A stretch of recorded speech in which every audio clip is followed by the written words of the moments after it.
run through an example of the Moodle activity that you're going to do for week 3 so that you can kind of see it's not overwhelming. It looks overwhelming when you first download the assignment, but it's not terrible.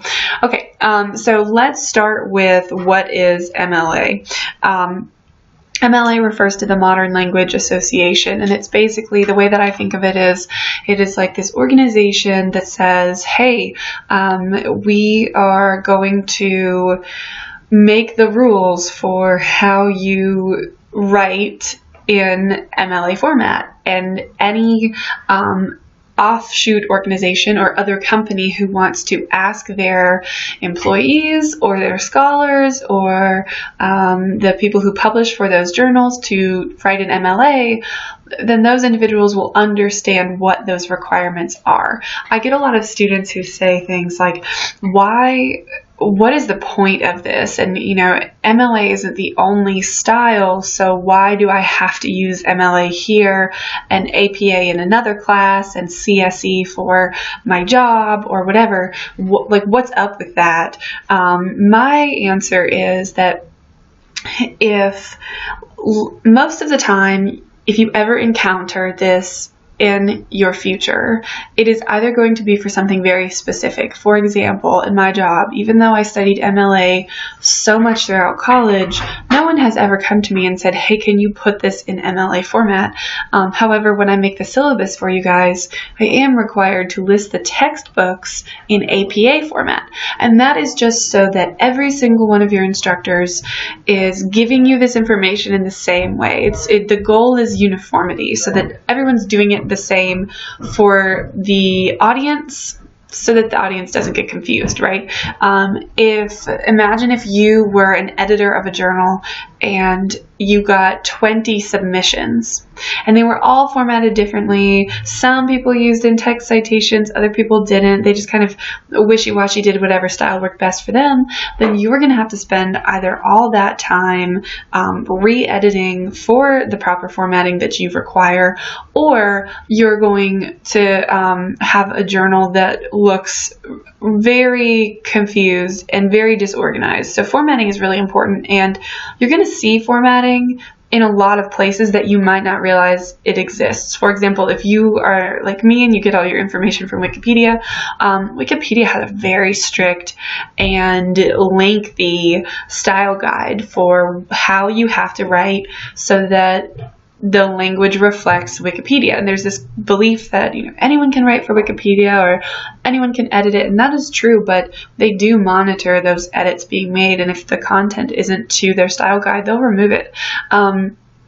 And, you know, any textbook that you've looked at, the people who edited it, the people who contributed content for that textbook all had to adhere to whatever standard of format the textbook publisher required. So there is a reason for formatting in college, or in this class especially. That reason is just so that I mean, obviously, you know, I want to help you with that transferable skill of attention to detail, but even more so, I want that uniformity here as well. So that's why we talk about MLA, and people who are on the board of MLA, I don't know if that's a thing, but that's the way I see it. They'll make changes to MLA. Right now, we are in the MLA 8th edition. So anytime you're looking at a source, if you have access to a citation already, like in ProQuest, or if you are next week, hasn't changed, and that's in-text citations. So really, if you're thinking about the changes that MLA have pushed out over the past 2 to 3 years, it's about the Works Cited page or any of those citations on the Works Cited page. All right, so I'm going to jump into the basic structure of MLA format. The reason that I have pulled up a blank document on my screen is because I'm going to format this document in MLA, and from now on, so from week 3, everything that you turn in needs to be formatted in MLA when we're in our MLA unit, and I will officially at this point start grading you on your MLA formatting. So if you don't adhere to it perfectly, I will take off points. And again, that's not to penalize you or punish you, but attention to detail is important here. I am paying attention to detail, and I want you to perfect this for the future class, because it's just one, if you can memorize it and you can get through it, it's one hurdle that you can jump over. All right, so here is how I always start off explaining basic structure. I tell my students, put your document in the font and size that you want. So the font you choose can't really affect whether or not your paper is 7 to 10 pages or more like 5 to 7 pages, because you can't mess with the font to make your paper longer. So Times New Roman is, for me, the most beautiful font. I love it so much. I think it used to be required that MLA did Times New Roman, but it's not anymore. I'm still going to use it. So the first thing that you're going to type on your document is your name, your name. And then you're going to go down to a new line, and this is annoyingly italics. You're going to go down to a new line, and you're going to type your instructor's name. And so you can just type my last name, so A-U-S-B-U-R-N, and look at what happened. When I went onto this new line, I somehow got rid of Times New Roman. So sometimes that will happen, and you just want to be wary of that and be careful and be on the lookout for those things. And I'm going to fix it right now. Okay, should be good from now on. I'm going to go down to a new line, and I'm in italics for some silly reason. Get out of that if your computer's doing funny things like mine. Then you're going to type the course, ENG 112-IC, I believe we're IC2. I am not as picky as some instructors about what you put after the course title. In fact, you could even have written like writing and research in the disciplines instead of ENG 112. However, this is mostly the standard here. What I am very picky about is the date. So the date in MLA format has to be written day, month, year. Today is January 24th, so I'm going to write 24 because that's the day, and then I'm going to put a space with no punctuation other than that space, type out the full January, the full month, another space. I'm going to pause here because I want to show you a couple of things. I'm about to write the year, but here's what pops up on my computer screen. It's like an auto fill, and if you have always known autofill exists and you're like quick to push enter and use autofill, this is what's going to happen if that is your instinct, which is to push enter once you see that autofill pop up. You're going to see 24 January 24, comma 2019. So that is like day, month, day again, comma, year, and that's too much. So just be careful of autofill. All you want is day, month, year, 24 January 2019. So this is what it should look like. Now, something that I am also going to talk about here is spacing. This looks like it's either single spaced or either double spaced or something in between, and I want to explain why it looks the way that it looks. So right now, if I highlight it and I go into my paragraph settings option, I'm going to notice that there is a box under spacing that I could check, but that is not checked, and it says don't add space between paragraphs of the same style. Because right now this box is not checked, my header that you see over here is adding a little bit of extra space for every time I pushed enter manually and the computer didn't just like flow down to a new line. But watch what happens once I check this box and click OK. You're going to notice these lines shrink up so that it is perfectly single spaced.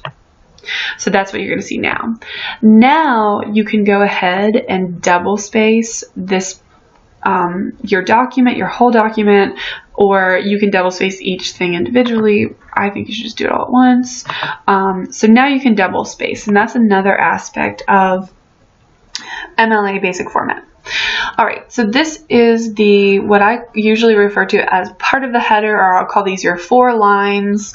Now we need to manipulate the official header, which is your last name and page number. So in order to get into that header, I just double clicked on my computer, And I'm currently on the left side, and I want to be on the right side. So you can either, go home and go to the right side, or you can go into the design and you can go to page number, because what your goal is here with this header is to have your last name and your page number. So you insert that page number, you want it at the top of the page. You want plain number 3. And I want to talk really quickly about what happens when you insert a page number. So let's say you had already typed your last name, and then you went to insert page number, top of page, plain number 3. What you're telling your computer is start over. Start a new header. So you'll see your name disappear. And if that happens, don't worry, just retype your name in a space. Alternatively, if you had already typed your name and your cursor was in the right position, you could go to page number and select current position. But I suggest to just put the page number in first and then type your last name, and make sure there is a space between your last name and the page number.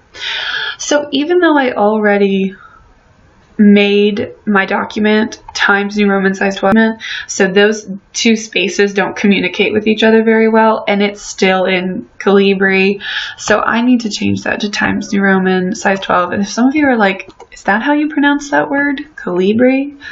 I don't know.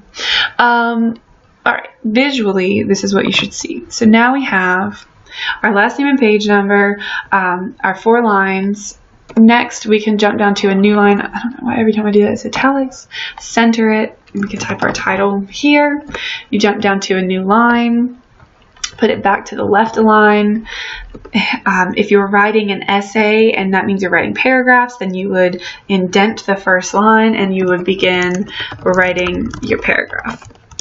And you would make sure that your paragraphs were double spaced, the content, each line was double spaced. And again, when I say double spaced, by no means am I saying push enter in between each line. You just want to use the controls of Microsoft Word or Google Drive or whatever software you're using to edit a document, and make sure you're using that to say double spaced and you're not double spacing things individually. I shouldn't have to say that, but sometimes I do. Again, recap, if you are writing your annotated bibliography and you're using this video to format an MLA, remember, because the annotated bibliography begins with a citation, you are not going to indent that first line. I will explain more of that when I get down into the citation section of this. Okay, so what you see on your screen is what you want any document in MLA format to look like. And your teachers might say in a different class, write a personal narrative in MLA format. Write a quick bio about yourself in MLA format. And this is what they mean, because regarding yourself or a bio of yourself, you can't, cite anything unless you have something to cite. So they're not in that sense referring to any sort of in-text citation or works cited page. And of course, if they are, ask them what they mean specifically. This, though, is MLA format, the basics. If I say basic MLA, this is what I'm talking about. All right.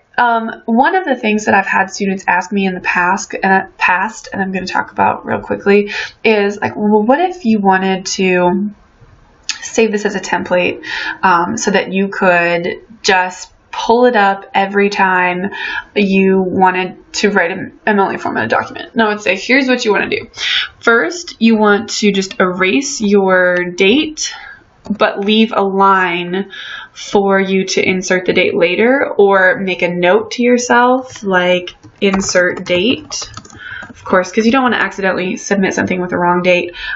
Speaking of date, whichever date you want to write down is fine. Ideally, it's the date that the assignment is due. That is adhering to MLA format. I'm picky about the structure of the date, day, month, year, but I am not picky about which day you pick. You can pick a day, that is while you're working on it, the day you start it, the day you format it. Obviously, if it's a couple years ago, I'm going to be questioning the validity of your, is this self-plagiarism, or did you get this from someone else?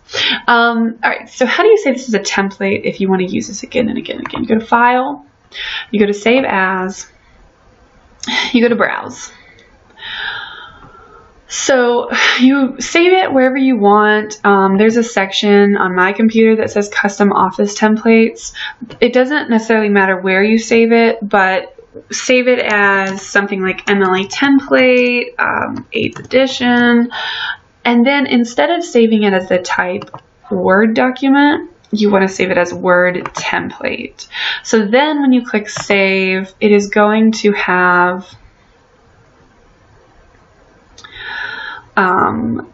it's going to change your title, so you know you've got it saved. And when you're looking for it, instead of it saying doc with a C, it's going to say dot X with a T, and that's your template. So you can then go into, if you want to like open a new document, I think if I just click new here, it's going to be a blank document, but when you open Word, you can say new from template and select your MLA template. And when you open that template, then with insert date, you can either retype it in MLA format, or you can always just go into the date and time option if you don't remember and find the appropriate time stamp or date stamp that reflects MLA and manipulate it so that it's not wrong. There you go.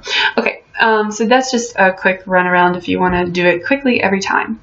All right, let's talk about citations. So before I get into citations, I'm just going to scroll down to the second page, and I'm noticing here that my page number is done correctly because I see a 2. Sometimes as an instructor, I will grade a student's assignment and I will see a 1 on every single page, and the reason that happens, for anyone who's like, why is this happening, is because instead of inserting the page number, you just typed number 1 right on your keyboard, and Microsoft Word or Google Drive or whatever doesn't understand that when you typed a number there, you meant that that was the page number. It just thinks you want 1 on every page. So you have to go in and have to insert page number, top of page, right hand side, pick a plain one. This is what it should look like, nothing fancy. All right, so here I am on another page. I am assuming that I've already written all of my essay, all of my paper, all of my annotated bibliography, and I'm starting my works cited page. So I want to talk to you guys really quickly about what that should look like. So here I have a new blank page. You will always start your works cited page on a brand new page of the document, but make sure it's not a whole separate document on its own, because if you uploaded 2 documents, I am never going to remember to think, did this person upload a second document? If I don't see your works cited page at the bottom of your document, I am going to think they did not do a works cited page, and you'll get a 0 for that whole section, and it will be like, we'll have to talk a lot about it. So make sure it's at the bottom on a new page. If you want, you can just, when you're beginning, just go ahead and insert a page break, and then as you type, you'll never have to enter down to a new line. That content will just move down as you make new pages on your essay. So how do you format a works cited page? Well, first you begin with the title, and you center that title, and it's works, you spell it right, works cited. In this class, it will always be works cited because you will always have multiple citations on that page.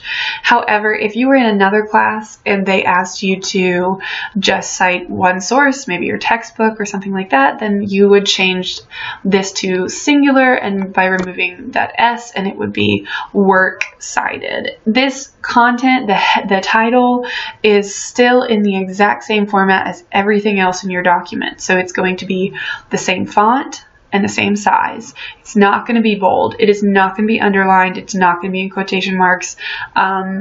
It's not going to do anything fancy. It's just going to look like the font that the rest of your document looks like. So then you will enter down to a new line. I'm annoyed with this whole thing. Why is this happening? Okay, so you enter down to a new line, and once you've done that, you'll make sure that you take your alignment out of center and put it back to left align. So you don't want to be centered anymore. You want to put all of your citations to the left side. This is something I'll see a lot on student work, is they'll forget to take it out of center. You need to put it back to left. Okay, so now this is where you can type your citations. If you're using ProQuest a lot, this is where you can copy and paste your citations. I'm going to show you two things. So first I'm going to show you how your works cited page should look visually, simply with random characters, okay? And I'm going to explain the logic behind that. And then I'm going to copy and paste something from ProQuest and show you the things that you need to manipulate if you choose to copy and paste, especially from ProQuest. So visually, this thing is, y'all are going to hear me say some mean things to my computer because it keeps doing this. Okay, so visually, I'm just going to type X, and I'm going to make this do 3 lines. Okay, and then I'm going to confirm. That's good. All right, so let's pretend that I'm going to confirm it's double spaced. Now let's pretend that these 3 lines of X's that you see here are the 3 lines from your citation. You want them to look like the second 2 lines are indented. Of course, you can do that manually by pushing enter somewhere like there and then figuring all of that out, tabbing it in. If you just push tab, at times that can work, at other times that's not going to work. But the easiest thing for you to do, honestly, is to just highlight each citation, or once you've done all of them, highlight all of them. And going into paragraph settings, which is this little arrow here on your toolbar, under special, select hanging. And that is gonna, ideally, that is going, there we go. Somehow I messed all that up. So this is what it should look like visually. And then when you have multiple citations, the first line of each of your citations is going to be not indented, but then the second line is going to be indented. Again, I'm going to have to highlight this whole citation, go into paragraph, and select hanging. Let's see what happens. There we go. All right. So visually, this is what you're going to see. You can do a quick Google search for example works cited page in MLA format. There is an example of a works cited page in our textbook on page 168. So you can see, just again, this is about the visual, what it's supposed to look like. Why is that the case? Okay, so picture someone who's writing a scholarly article. It's like a 30-page scholarly article, and they have 50 sources. If they cite every source without indenting those second and subsequent lines, that is just going to be line, line, line, line, line. And for the reader, it's going to be really, really hard to figure out where does one citation begin and another citation end. That is super challenging. So by doing it this way, your eye just naturally recognizes this is a citation, this is a citation. If there are more of these, then you can chunk out those citations much more easily. So that is why it is formatted in this way. In terms of how to cite each individual source themselves, I'm again going to send you to your textbook, and I'll point out some specifics of that in just a second. But if you're using ProQuest, you will know that you have access to a pre-formatted citation. So here I am in ProQuest, and I'm looking at one of my sources. Let's pretend I found this. I want to put it on my works cited page. I'm going to click Cite. I am going to first check out the citation style. For me, this says APA 6th edition. That is not the edition that I want. I want MLA 8th edition. I must click Change in order to get that new citation. And here it is. So this is the citation I want to use. I'm going to copy it. I use Control-C to copy. I'm not sure if you can right-click or not. And then I am going to go back to my document. I'm going to do Control-V for paste. So here's what I'm noticing when I paste this citation onto my works cited page. The font is different. And if I'm really paying attention, the font is not black. It's like a gray color. Sometimes if you copy and paste, you will notice that some of these italicized items, such as the journal title and also ProQuest here, sometimes those will not mimic that italics, and you have to manually go in, highlight them, and change it. The font size and style is different. So you want to make sure that if you're going to copy and paste from ProQuest, you are being very mindful about these items. And then also when you're working with a URL, if this was on just one line, for example, and you happen to hit space and then the URL popped up as like a blue link that was underlined, you want to get rid of that blue font and you want to remove the underline, because visually it should be all the same. Nothing should be underlined, nothing should be in a different color font. So just be careful of that. It's, again, something you could do at the end, you know, making sure that everything is formatted like uniformly in terms of font style and size, but if you do it right when you copy and paste it, you're likely to not forget to make that change later on. So I wanted to point that out too. So I've got down here, and this is probably the reason why my computer processor was doing all sorts of funky stuff before. Here's, I think, you know, I say go to the textbook for how to cite, but here are the most specific and helpful types of citations that I think you will come across and like needing this information for. So I'm just going to talk about them and point it out real quick. You can find any of the MLA format stuff in our Little Seagull handbook from pages 129 to 158, but the places that are most likely to be helpful for you is number 8 on page 136. That's an article in a journal. That's most scholarly articles. Now again, if you're finding your scholarly articles from ProQuest, you can just cite and confirm that it's been cited correctly using that auto generator thing in ProQuest. Number 11, same concept. Like if, for example, you realize that maybe the citation generator is not working on article access through a database, so that would be like information from ProQuest, and the fact that you have to put that in there too, that you got that from ProQuest. One of the requirements of the annotated bibliography is a book, so there's basic entries for a book on page 144. A work on a website, you can find that on page 151. What do you need this for? So that would be like if you find a news article online, if you find a magazine article online, and you're actually looking at the website itself, but reading the article from the page. So that's an article or page on a website. It wouldn't be for the entire website, and you really don't want to cite an entire website. You want to just cite specific pages. How to cite a film is on page 154. I skipped over it, y'all, but how to cite a television show is on page 157, and that's item number 52.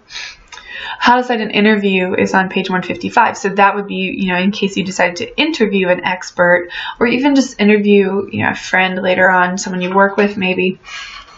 For that content. So those are the places I'm pointing you to, and I'm going to scroll down, skip this for just a second, and say you could also find some MLA format resources online. For example, if you don't have the book yet, but you say, I will get it, but I don't have it yet, style.mla.org can give you some resources, and then also the link. Okay, the other thing you're talking about your movies. I love it. I think it's awesome, but I want to talk about titles, because not everybody is writing them correctly, but I will say, of all of the classes I've ever taught, you guys are making the most effort at recognizing that titles have a certain format. So let's talk about that format. Long works are in italics. And this is MLA because it changes when you get to APA. Short works are in quotation marks. But what the heck does that mean? I like to think of it as pie. Like you have a whole pie, and I mean like, you know, pecan pie or something like that. You have the whole pie, and that is a long work. It's almost like a container. And then a short work is like each slice of the pie. So most relevant to you might be a television show. The title of that television show is going to be in italics. That would be like Grey's Anatomy.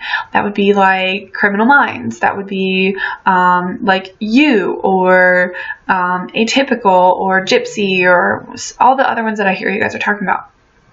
However, the title of each individual episode within that television show is going to be in quotation marks. So then you would say episode title is in quotation marks. It's a shorter work, right? Think about it this way. The long work is the whole TV show, the whole series, all the seasons, things like that. But the little slice of the pie is each individual episode. So what else counts as a long work? A book counts as a long work. Now, what would be a slice of a pie within a book? Well, a chapter, or maybe a section. You know, if it's segmented out in parts and it's part 4, then that would be a short work within that longer work. And you'll notice that the citations you write follow this format too. The article title from a journal, article title is going to be short work, journal is going to be long work. So if you're looking at The Lion and the Unicorn, which is a journal title, then you'll notice that the article title, whether that's a scholarly article, whether that's a popular source, like an article for Cosmo or something like that, the whole thing, again, the pie is in italics, but the slice of the pie, the little article, is in quotation marks. So that could be a journal, a newspaper, a magazine. Any of those things will be in italics. A book of poetry. You guys really probably aren't working with these things, but let's say you take a creative writing class or a literature class after this. The book of poetry, you know, collected works of Emily Dickinson, that title is in italics, but each individual poem is in quotation marks, unless we're talking about an epic poem. That's a long work. How about music? So an album title. You guys are like, what's an album? Just kidding. But then each individual song title goes in quotation marks, whereas the whole album is in italics. Tell me what I'm missing. Email me and let me know. You know, what about this? What about this? The only other thing I can think of that might not necessarily have a short work would be a piece of art. So like the Mona Lisa, that's going to be in italics if you're referring to it. It is just considered a long work. I don't know, maybe because it takes a long time to paint it. I don't know. I think that this is going to cover everything, but no, it isn't. What about a movie? Well, movie titles. Those are in italics as well. Okay, I think that covers everything. All right, so the other thing that I wanted to talk about is your weekly Moodle activity. So you're going to notice that whenever you go into Moodle and you say, hey, self, it's time to do that weekly Moodle activity,